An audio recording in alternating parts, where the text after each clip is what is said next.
New English school, Tilak road, Pune. तुझं win जीवन सुने सुने. तूच माझी आस, तूच माझा ध्यास, माझी कुंडली, माझी रास, तूच माझा श्वास. New English school, Tilak road, Pune. तुझं विन जीवन सुने सुने. एवढं का महत्व देतो मी या शाळेला? शाळा काही बदलल्याही जातील. शाळांमध्ये लाखो शाळा या महाराष्ट्रामध्ये जवळपास कोटीच्या घरात जाईल एवढ्या शाळा या देशामध्ये आहेत. परंतु ज्या शाळेच्या उल्लेखाशिवाय या देशाचा स्वातंत्र्याचा इतिहास लिहिला जाऊ शकत नाही, कुठल्याही प्रकारची सामाजिक चळवळ लिहिली जाऊ शकत नाही, ती शाळा म्हणजे ही शाळा आहे. आणि म्हणूनच या शाळेसाठी म्हणावं लागतं, new English school, Tilak road, Pune. तुझं विन जीवन सुने सुने. काय काय आहे, नेमकं काय आहे या शाळेमध्ये इतकं? अगदी महत्वाच्या, अगदी छोट्याशा प्रसंगापासून मी सुरुवात करतो, शाळेच्या स्थापनेच्या मूळ उद्देशापासून.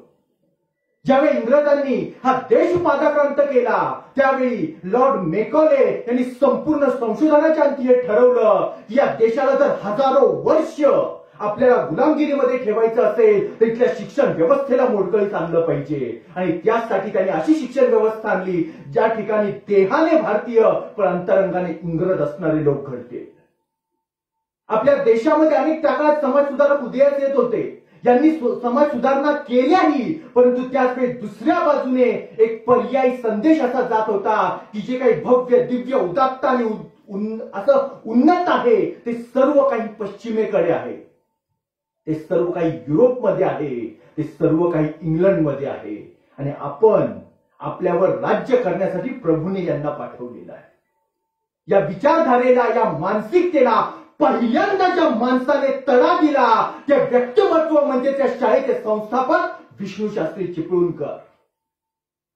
एक साधी, अतिशय साधी आणि महत्वाची गोष्ट अशी आहे आणि ती म्हणजेच विष्णू शास्त्रींच्या घरी तत्कालीन शिक्षणाधिकारी चाटफील्ड साहेब यांनी नोकरी पाठवून दिली होती. विष्णू शास्त्री अर्जही करायला गेलेले होते. ज्या काळामध्ये 30 रुपये पगारामध्ये शिक्षक म्हणून नोकरी होऊ शकत होती, घरभार चालू शकत होता, त्या काळामध्ये 100 रुपयांचा पगार विष्णू शास्त्री नव्हता, तो पूर्ण शिलकीत पडत होता. पण महत्वाचा विषय होता तो विचारांचा. विष्णू शास्त्रींनी इतिहास नावाचा निबंध लिहिला आणि या निबंधावरून चाटफील्ड साहेब चिडले. त्यांनी सांगितलं, तुम्ही ब्रिटिश जे काही इतिहासकार आहेत त्यांच्यावर अशा पद्धतीने टीका करू शकत नाही, कारण तुम्ही आमच्याकडे नोकरी करता. दुसऱ्या महिन्यात पुन्हा दुसरा निबंध पडला, इतिहास भाग 2. आधी तर फक्त टीका होती, यावेळी अक्षरशः वस्त्रहरणच केलं. त्यावेळी तत्कालीन साहेब जे होते इंग्लंडमधून आले, जे मुंबईच्या गव्हर्नरच्या लेवलची जी लोक होती, यांनी एपिलस नावाने याला प्रत्युत्तर दिलं. त्या प्रत्युत्तराला विष्णू शास्त्रींनी पुन्हा दुसरा प्रत्युत्तर वृत्तपत्रांमधून दिलं. आणि त्यावेळी चाटफील्ड साहेब इतके चिडले की त्यांनी सांगितलं, यानंतर जर आमच्या विरोधात लिहाल तर तुम्हाला त्याची किंमत मोजावी लागेल. पण थांबतील ते विष्णू शास्त्री कसे? पुढच्या महिन्यात पुन्हा तिसरा निबंध पडला, इतिहास भाग 3. आणि बाजूला बसलेल्या आपल्या बंधूंना लक्ष्मणरावांना ते म्हणाले, मी मराठी भाषेचा शिवाजी आहे, माझ्यासारखा झाला नाही आणि होणार नाही. हे ठणकावून सांगितलं, स्वतःची शिवरायांची तुलना केली आणि याचा परिणाम झाला, त्यांची बदली रत्नागिरीला झाली. आणि मग त्यांना लक्षात आलं, सरकारी नोकरी म्हणजे सोन्याचा पिंजरा आहे, या पिंजऱ्यात जर मी अडकून पडलो तर मी हे काम करू शकणार नाही. या लोकांनी, या इंग्रजांनी स्वदेश, स्वधर्म, स्वभाषा या सर्वांना नष्ट करण्याचं कार्य सुरू केलेलं आहे आणि याला उत्तर म्हणून आपल्याला उभं राहिलं पाहिजे. या देशाला आवश्यक असणारे शिक्षण दिलं पाहिजे. आणि म्हणूनच भारतीय संस्कृतीचा आधार घेणारं आणि आधुनिक दृष्टिकोन देणारे म्हणजे आपल्या शाळेच्या नावामधून द हा शब्द निघून गेलेला आहे, इतिहासात तो आहे. द कुणासाठी वापरता? द सन, द मून आणि the new English school. The हा शब्द त्यासाठी आहे. या द न्यू इंग्लिश स्कूल हे शाळेचं नाव त्यांनी ठेवलं आणि या ठिकाणापासून या शाळेला सुरुवात झाली. शाळेचा उद्देश सर्वात महत्वाचा मानला गेला तो म्हणजे राष्ट्रीय शिक्षण. आणि त्यांचं सर्वात पहिलं महत्वाचं जे तत्व होतं, जे 10 नियम त्यांनी विष्णू शास्त्रींनी शाळेसाठी सांगितले होते, त्यातला पहिला होता स्वदेश, स्वधर्म आणि स्वभाषा यांचं रक्षण करणं. यातील स्वधर्म याचा अर्थ फक्त ते हिंदू धर्म जन्माले म्हणून तेवढा एक धर्म असं नाही. शाळेच्या पहिल्या वर्षापासून सर्व जाती धर्मांच्या आणि समाजातील वेगवेगळ्या ठिकाणच्या लोकांपासून वेगवेगळ्या संस्थानातल्या विद्यार्थ्यांपासून सर्वांना एकत्र करणं हा यामध्ये उद्देश होता.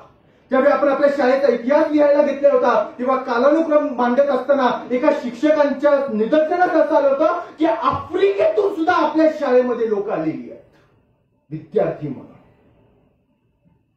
इतिहासामध्ये फारसा गुंतत नाही कारण नुसत्या स्थापनेवर सुद्धा एका तासाचं व्याख्यान होऊ शकतं. आपण मूळ आपल्या विषयाकडे येणार आहे आणि तो विषय म्हणजे आपली आजची शाळा.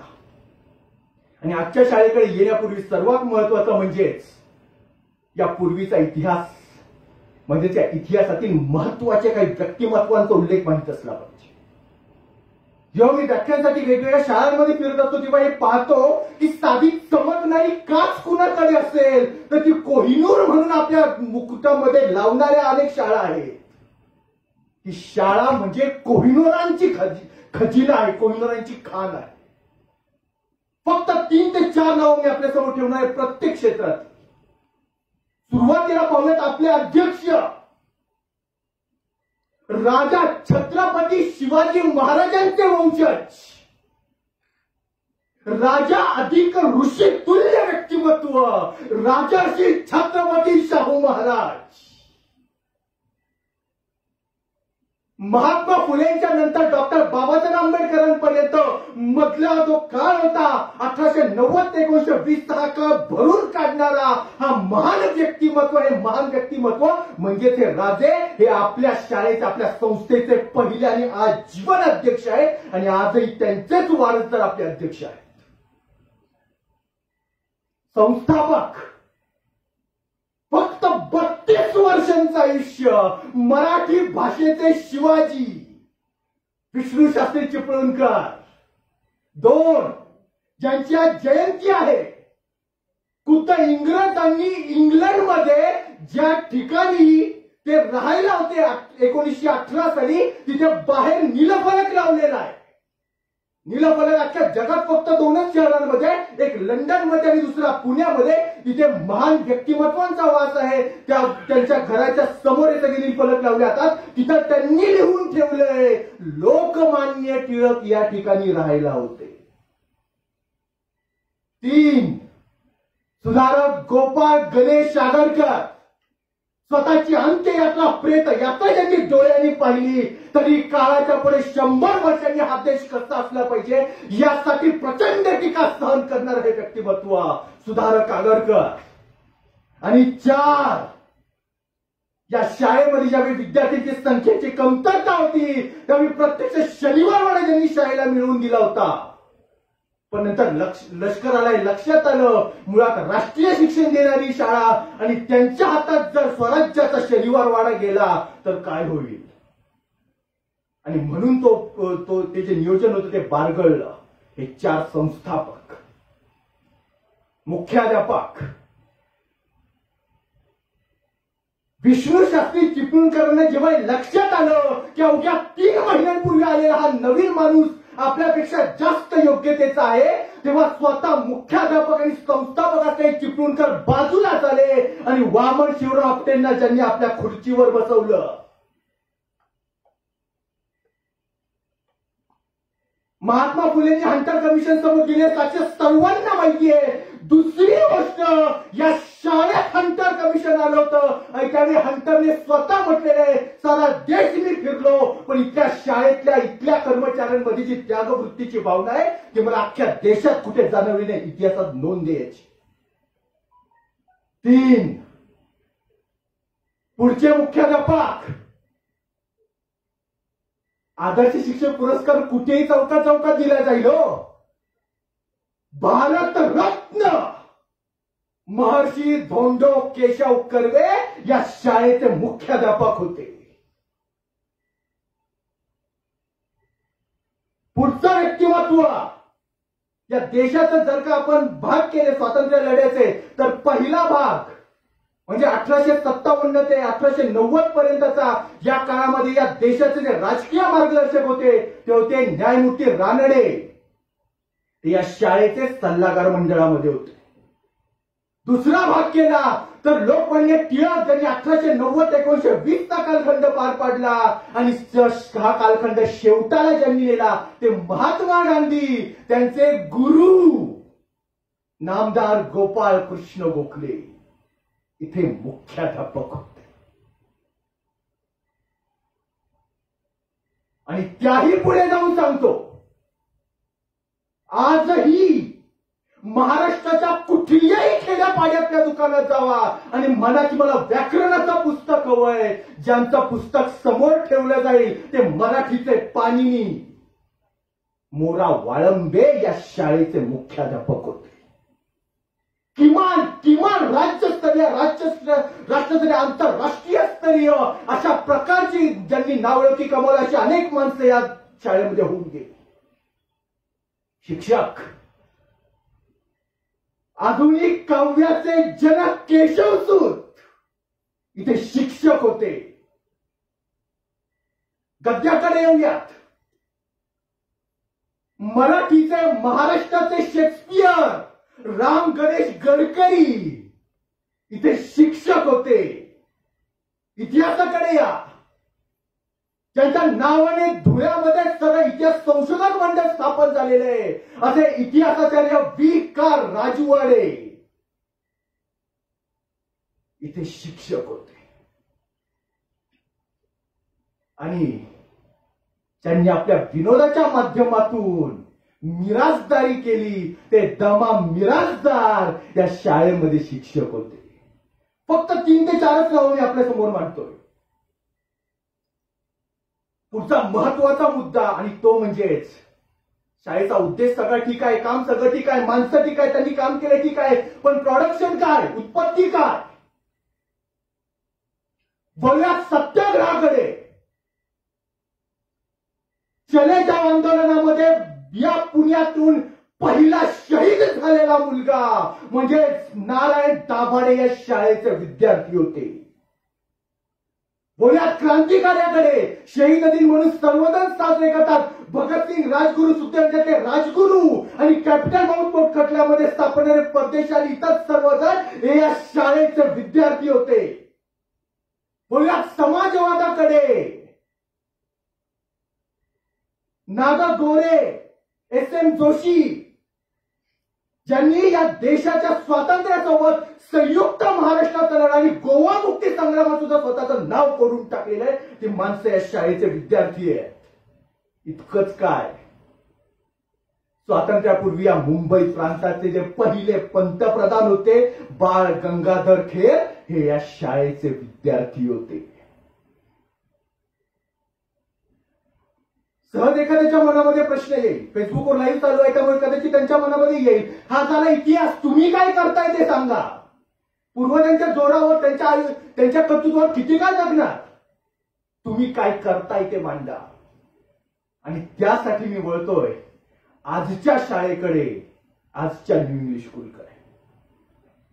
इंटरनेटवर कुणी न्यू इंग्लिश स्कूल टाईप केलं, लक्षात घेऊयात आपण संपूर्ण देशामध्ये काही जगामध्ये न्यू इंग्लिश स्कूल नावाची शाळा गल्ली बोलत आहेत, पण न्यू इंग्लिश स्कूल जर टाईप केलं तर फक्त हीच शाळा दाखवली जाते.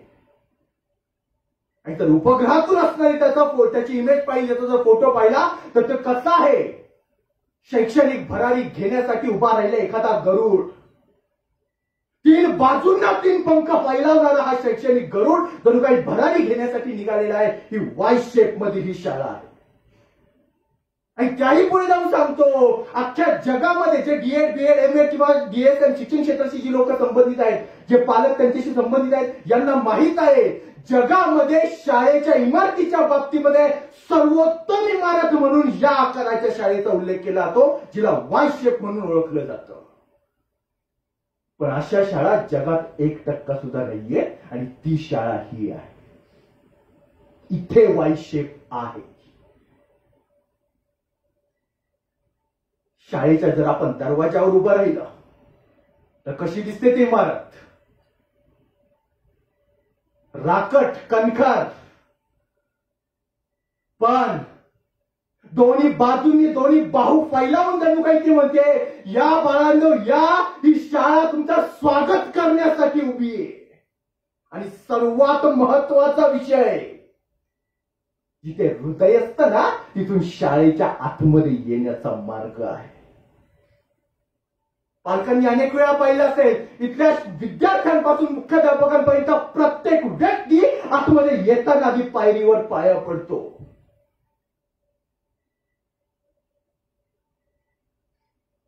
कदाचित काही लोकांना ते हृदय डाव्या बाजूला असतं वगैरे तर माहित असेल. विज्ञानानुसार ऍक्च्युअली जे विज्ञानाचे शिक्षक आहेत ते सांगू शकतील, ते डाव्या बाजूला फक्त कललेलं आहे, हृदय मध्येच आहे. इथून तो प्रवेश आहे. शाळेचा परिसर सर्वात पहिल्यांदा पाहूयात. शाळेच्या प्रवेशद्वाराकडचा परिसर, गोलबाग.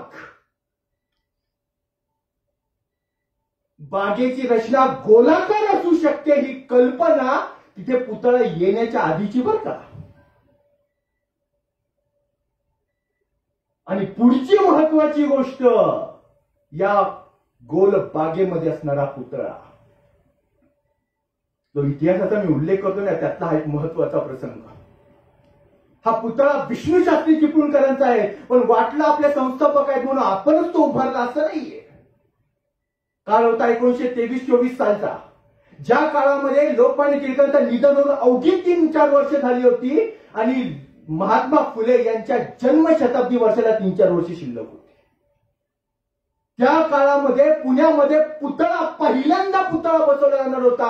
हा पुतळा लॉर्ड रे या मंडईमध्ये बसवला जाणार होता. बसवायचा कोणाचा यावर महानगरपालिकेमध्ये मोठा गदारोळ सुरू झाला. काही लोक असं म्हणत होते विष्णू शास्त्रींचा आणि टिळकांचा बसवा, तर काही लोक म्हणत होते महात्मा फुलेंचा बसवा. फार डिटेलमध्ये इतिहासामध्ये मी जात नाही, पण महत्वाचा विषय आपण लक्षात घेऊयात. इथे घडलंय काय? यावेळी इतिहासामध्ये जे काही पुस्तकांमध्ये जे काही आपल्याला उल्लेख आढळतात, दोन पुस्तकांची नावं सांगतो. म्हणजे राजकारण कसं फिरतं याच्यावर आपल्याला समजेल. एका पुस्तकाचं नाव आहे धर्मद्रोही फुले आणि दुसऱ्या पुस्तकाचं नाव आहे देशाचे दुश्मन. एका बाजूला महात्मा फुलेंवर टीका केली, दुसऱ्या बाजूला चिपळूणकर आणि टिळकांवरती टीका केली आहे. पण हा तात्कालिक राजकारणाचा भाग होता. सामान्य माणसांनी त्याच्यात गुंतायचं नसतं. या ठिकाणी यावेळी हे दोन पुतळे तिथे लॉर्ड रे मंडईमध्ये बसवण्यात आले. टिळकांचा पूर्णाकृती आणि विष्णू शास्त्रींचा अर्ध पुतळा बसवण्यात आला आणि या पुतळ्याचं उद्घाटन अनावरण केलं होतं महात्मा गांधींनी 1924 साल. पुन्हा हा वाद तसाच पुढे चालू राहिला आणि पुढच्या काळामध्ये ज्यावेळी देशाला स्वातंत्र्य मिळालं त्यांचं नाव वाद मिटवण्यासाठी म्हणून आचार्य अत्रेंनी एक निर्णय घेतला. लॉर्ड रे या मंडईचं नामच बदलून टाकलं आणि त्याचं नाव केलं महात्मा फुले मंडई. पुतळे तिथेच होते. त्यांना असं वाटलं आचार्य अत्रेंना आपण हा वाद मिटवला, पण याच भ्रमामध्ये त्यांचं निधन झालं, कारण वाद तसाच पुढे चालू राहिला. नंतर पुढचा प्रश्न उभा राहिला, जर इथे महात्मा फुलेंच्या नावाची मंडई आहे तर तिथे तुम्ही चिपळूणकरचा आणि टिळकांचा पुतळा का लावलाय? आणि त्यावेळी तत्कालीन मुख्यमंत्री यशवंतराव चव्हाण यांनी हा वाद मिटवण्यासाठी त्या दोन पुतळ्यांपैकी एक पुतळा म्हणजे विष्णू शास्त्रींचा पुतळा तिथून उचलला आणि तो टिळक रस्त्यावरील न्यू इंग्लिश स्कूलच्या समोर आणून बसवला. आणि बाहेर ज्यावेळी त्याची घाण किंवा पक्षी वगैरे धूळ या सगळ्यामुळे ज्यावेळी दुरावस्था होत होती तेव्हा हा पुतळा आतमध्ये गोलबागेत आणला गेला. हा इतिहास मध्ये आहे आणि बाजूला सगळी मुलं खेळत असतात आणि त्या पलीकडे त्यांच्यासाठी विरंगुळा. आणि आणखी एक महत्वाची गोष्ट, एक ओपन जिम आता काही महिन्यांमध्ये त्याच ठिकाणी आपण सुरू करतोय. आपल्या शाळेच्या माध्यमातून ही गोष्ट घडते.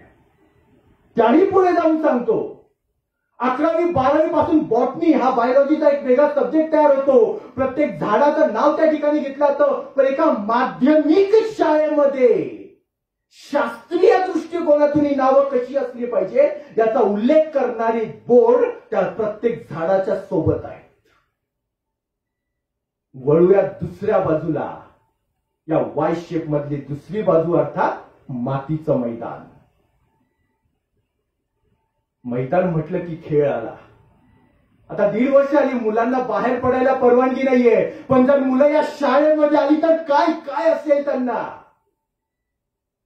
टेनिस बॉल शाळेच्या प्रत्येक कपाटात आहे, डॉज बॉल प्रत्येक वर्गात आहे, बेसबॉल प्रत्येक वर्गात आहे, बास्केटबॉल प्रत्येक वर्गात आहे, फुटबॉल प्रत्येक वर्गात आहे, रबरी रिंग आहे, प्लास्टिकच्या चकत्या आहेत, बोरे, सायकल, काय नाही असं नाही.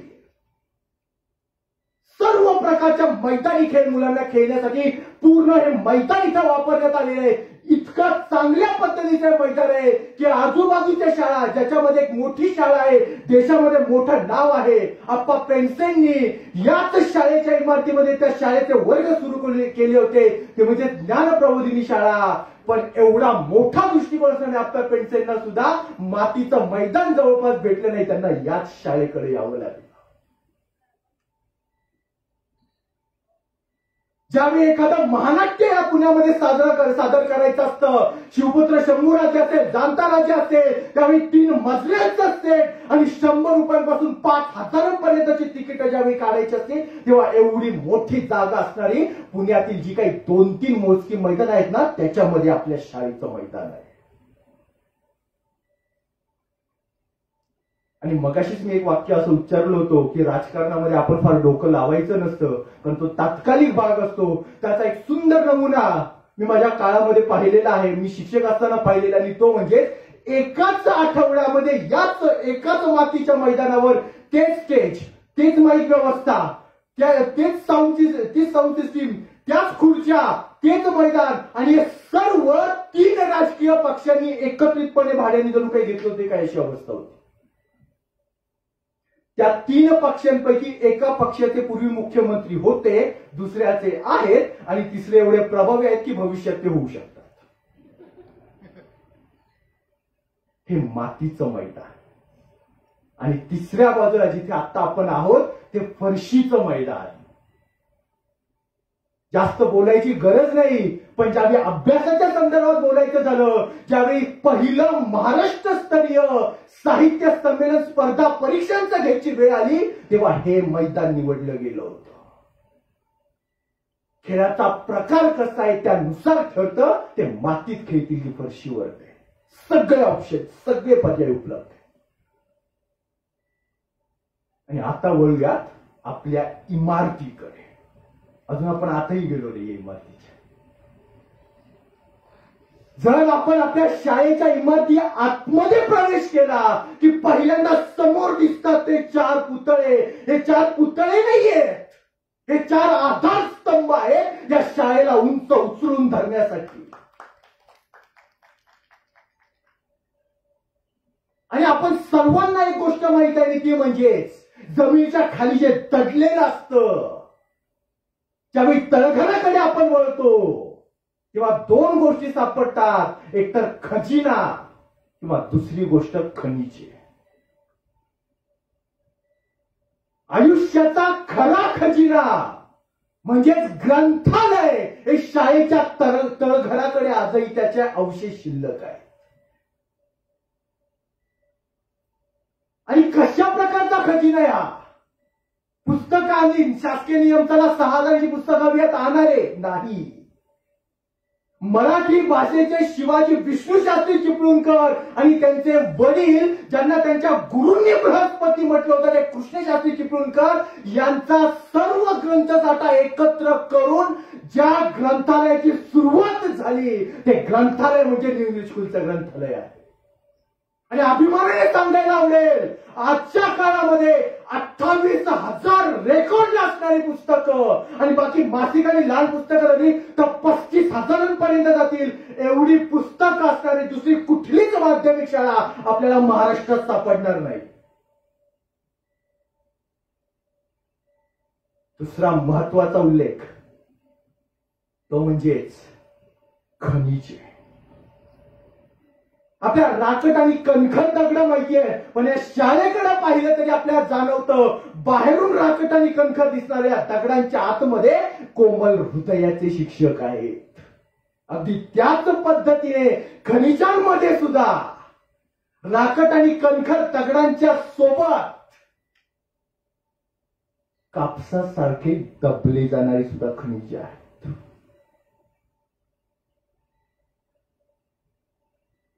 एखादा तर असा खडा दिसतो वरून पूर्ण काळा आणि तो तसा फोडला जातो, आतमध्ये जणू काही हिऱ्यांची खाण आहे, आतमध्ये हात घालावा आणि ते हिरे बाहेर काढावे इतके जबरदस्त अशा प्रकारची खनिजे आपल्याकडे आहेत. हे झालं तळघर. आता येऊया तळमजल्यावर. आपल्या शाळेचा तळमजला काय सांगतो? या तळमजल्याच्या तीनही बाजूंना 3 प्रयोगशाळा आहेत. माणसाचं व्यक्तिमत्व, माणसाचं आयुष्य हे घडतं, जडतं, वाढतं ते वैज्ञानिक दृष्टिकोनाच्या आधारावर. तरच तो माणूस माणूस म्हणून जगण्याच्या लायकीचा होतो. आणि त्यासाठी आवश्यकता असते की त्यांना प्रयोगाच्या माध्यमातून मार्गदर्शन करायची, त्यांच्यामध्ये वैज्ञानिक दृष्टिकोन रुजवण्याची. आणि हे जे 3 बाजू आहेत त्या 3 बाजूंना 3 प्रयोगशाळा आहेत. फेसबुकवरच्या श्रोत्यांपैकी एखाद्याच्या मनात हाही विचार आला असेल, अहो प्रयोगशाळा का, इकडे बॉटनी, तिकडे बायोलॉजी, इकडे फिजिक्स, तिकडे केमिस्ट्री, 4 तर सहज होतील. नाही. पहिली गोष्ट ही माध्यमिक शाळा आहे, ज्या ठिकाणी लहान लहान शाळांमध्ये एखाद्या कोपऱ्यामध्ये प्रयोगशाळा मांडली जाते. तसं नाही. एका बाजूला विज्ञानाची प्रयोगशाळा, दुसऱ्या बाजूला इंग्रजीची प्रयोगशाळा. ज्या ठिकाणी सॉफ्टवेअरच्या माध्यमातून, जागतिक शिक्षकांच्या माध्यमातून जिथे मुलं इंग्रजी शिकू शकतात अशा प्रकारची, आणि तिसऱ्या बाजूला गणिताची प्रयोगशाळा. काही श्रोत्यांचे डोळे फिरले असतील. गणिताची प्रयोगशाळा? होय. ज्या व्यक्तिमत्वांनी शालेय मुलांना शिकवण्यासाठी म्हणून आयुष्याची 90 वर्ष खर्ची घातली, अशा व्यक्तिमत्वांकडून हे खेळ माहिती करून घेऊन आपल्या शाळेमध्ये गणिताची प्रयोगशाळा उभारली आहे. पण तिथेच आपण थांबत नाही. आणखी 2 प्रयोगशाळा आहेत आणि त्यातली एक म्हणजे भाषेची प्रयोगशाळा. शुद्ध, स्वच्छ आणि स्पष्ट अशा प्रकारचं मराठी जमलं पाहिजे याचीही प्रयोगशाळा. आणि आधुनिक काळासोबत जाता यावं यासाठी संगणकाची प्रयोगशाळा. हा झाला तळमजला. आणि इथे आहेत इयत्ता 5वी, 6वी आणि 7वीची मुलं. कारण या वयामध्ये मुलांना वैज्ञानिक दृष्टिकोन त्यांच्यामध्ये रुजवण्याची आवश्यकता आहे. वळूयात पहिल्या मजल्याकडे. ज्यावेळी वैज्ञानिक दृष्टिकोनाच्या माध्यमातून माणसाच्या आयुष्याचा पाया भरभक्कम होतो, तेव्हा पुढचा टप्पा असतो तो म्हणजे पोटाची खळगी भरण्यासाठीचा काळ. इयत्ता 9वी, 10वीच्या वयाचा. आणि इथे आहेत जीवनाचे मार्गदर्शक. आजची गुरुपौर्णिमा ज्यांना अर्पण केली जाते ते सर्व माननीय गुरुवर्य, मुख्याध्यापकांपासून शिक्षकांपर्यंत आणि शिक्षकेतर कर्मचाऱ्यांपर्यंत सर्वजण या मजल्यावर आहेत. आणि जेव्हा आयुष्याची दिशा ठरते, पोटाची खळगी भरते, तेव्हा त्याच्या वरचा टप्पा जर आपण पाहिला तर तो आहे आपल्या मनाचा, आपल्या हृदयाचा. पु ल देशपांडे असं म्हणतात, माणसाला जगण्यासाठी एक नोकरी असावी लागते, पण जगावं कशासाठी हे कळण्यासाठी एखादी कला त्याच्याजवळ असावी लागते. आणि म्हणूनच या वरच्या मजल्यावर आहे, म्हणजे शाळेच्या दुसऱ्या मजल्यावर आहे कलावर्ग. चित्र, वक्तृत्व, निबंध आणि इतर सर्व प्रकारच्या कला. या कलांचं दान करण्याचं काम हे या काळामध्ये घडतं. आणि इथे आहेत इयत्ता 8वीचे वर्ग. जी मुलं वैज्ञानिक दृष्टिकोन प्राप्त करून पुढे चालली आहेत आणि आयुष्यामध्ये काहीतरी भव्य दिव्य करण्यासाठी बाहेर पडणार आहेत, तिथपर्यंतचा काळ, त्याच्या मधला काळ म्हणजे हा कलेचा काळ. म्हणजे यांत्रिक आयुष्य आणि स्वच्छंद आयुष्य याच्या मधला काळ म्हणजे कलेचं महत्व समजण्याचा काळ. म्हणून हा मजला आहे. दुसरा मजला, त्याही पुढे आपण जाऊयात. या पुढचा मजला आहे तो म्हणजे तिसरा मजला. या हृदयाच्या वरचा कप्पा म्हणजेच आपला मेंदू. आणि मेंदूमध्ये असते ती सर्जनशीलता, असाच सर्जनशील वर्ग गोल आकाराचा. आणि सध्या त्या ठिकाणी काही सर्जनशील गोष्ट घडत आहे, ती काही काळामध्ये आपल्या सर्वांच्या लक्षात येईल. जे फेसबुकवरचे श्रोते आहेत, ते जर कधी शाळेकडे भेट द्यायला आले तर त्यांनी जरूर या गोष्टींचा अनुभव घ्यावा. हा झाला तिसरा मजला. याच्या पुढचा टप्पा म्हणजे चौथा मजला, जो आहे गोल डोम, अर्धचंद्र अर्धगोल. आणि या ठिकाणी डॉक्टर अल्बर्ट आइन्स्टाईन, मी उपमा देत नाही, याचं कारण म्हणजे कमी वेळेमध्ये आपल्या जास्त गोष्टी मांडायच्या आहेत. डॉक्टर अल्बर्ट आइन्स्टाईन यांच्या कल्पनेतून जगामध्ये जे 125 संपूर्ण आकाश, संपूर्ण तारांगण दाखवणारे डोम तयार करण्यात आले होते, त्यातला आज माहित असलेला जगातला एकमेव शिल्लक असणारा जो तो डोम आहे, तो या शाळेमध्ये आहे. हा झाला चौथा मजला. इथे शाळेची इमारत संपते, पण शाळेची उंची इथं संपत नाही. कारण इथेच आहे वेधशाळा. शाळेमध्ये, माध्यमिक शाळेमध्ये वेधशाळा, ज्या वेधशाळेच्या माध्यमातून आपण आकाशातील चंद्रापर्यंत, त्याच्या खळग्यांपर्यंत आणि पर्वतांपर्यंत आपण नजर टाकू शकतो. म्हणजेच शाळेची भौतिक इमारत संपली असली तरी शाळेचा पाचवा मजला म्हणजे ते अथांग असणारा अवकाश, जे पाहण्याची नजर, ती दृष्टी या शाळेने विद्यार्थ्यांना दिलेली आहे. आज नाही, आजचे शिक्षक हे करतात यात वैशिष्ट्य नाही. 1954 मध्ये याची स्थापना झाली, यातही वैशिष्ट्य नाही. मागे आपण जाऊयात, खुद्द लोकमान्य टिळकांनी त्या काळामध्ये दुर्बीण घेऊन या कामाची सुरुवात केली होती. ती परंपरा आजही चालू आहे. हा एक पाचवा मजला. आणि एक महत्वाची गोष्ट सांगायची ती म्हणजेच, जर याच दुर्बीणीतून आपण अवकाशाकडे पाहिलं तर चंद्रावरचे डाग दिसतात. पण चंद्रासोबत फिरणारे जर उपग्रह पाहिले आणि त्यातून जर आपण आपली पृथ्वी पाहिली तर या शाळेवर कुठलाही डाग दिसत नाही.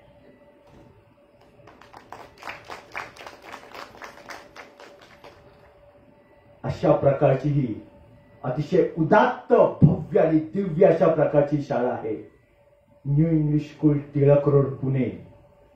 आणि म्हणूनच या शाळेला मला म्हणावंसं वाटतं, तुझं बिने जीवन सुने सुने.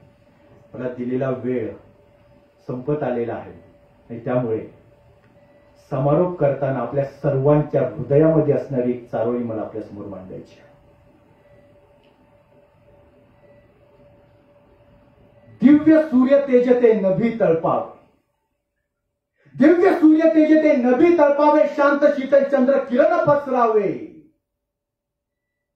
न्यू इंग्लिश स्कूल मध्ये कार्यरत होण्यासाठी श्रोते हो, भाग्य फुल्यासारखेच असावे. धन्यवाद. आज इथे मला बोलण्याची संधी दिल्याबद्दल माननीय मुख्याध्यापिका मिनोचा मॅडम, उपमुख्याध्यापिका अभ्यंकर मॅडम, पर्यवेक्षिका भोसले मॅडम, आपल्या शिक्षक प्रतिनिधी डॉक्टर माळी मॅडम, तसेच हे भाषण आज आपण सर्वांनी ऐकून घेतलं. तर आपण सर्वच जण या परिसराशी परिचित आहात, तरीही आपण सर्वांनी हे ऐकून घेतलं, त्याबद्दल आपण सर्वांचे मी मनपूर्वक आभार मानतो आणि इथेच थांबतो. धन्यवाद.